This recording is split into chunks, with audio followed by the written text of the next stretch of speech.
Bon, et bien moi qui voulais que ce conte soit avant tout celui de l'humour, et bien ce matin j'ai envie de prendre une petite minute. Je viens d'apprendre le décès d'un agriculteur qui s'était donné la mort. Et ce qu'il y a, c'est que je connaissais pas ce jeune, et pourtant je suis touchée, je suis émue.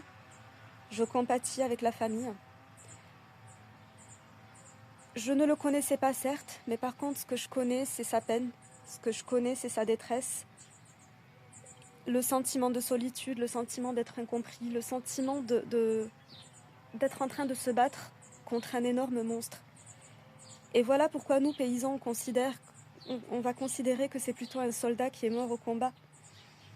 Parce que c'est des challenges à relever au quotidien, c'est des défis à relever au quotidien. On est harcelé par des lourdeurs administratives, nos comptes en banque qui sont en acharnement thérapeutique. Et pourtant on travaille dur, mais pour peu qu'il y ait le moindre pépin qui vienne se superposer à ce qu'on traverse déjà au quotidien, et, euh, et en une minute, eh bien, des décisions dramatiques peuvent être prises. Et alors j'entends et je vois les commentaires quand il y a des agriculteurs qui se mobilisent, quand ils font grève, quand ils...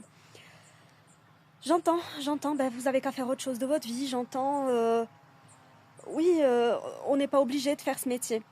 Mais je vais te dire une chose, là, publiquement, c'est que on vit dans un monde qui est cloisonné, où on ne se sent plus concerné par le problème des autres.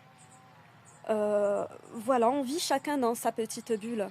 Mais quand il est question des agriculteurs, bah, qui que tu sois, quel que soit ton bord politique, quelle que soit ta religion, quelle que soit ta couleur de peau, quel que soit ton métier, qu'est-ce que tu fais plusieurs fois par jour? Bah, plusieurs fois par jour, tu manges. Et à partir du moment où tu manges, bah, tu es concerné par l'agriculture et par la crise qu'elle traverse.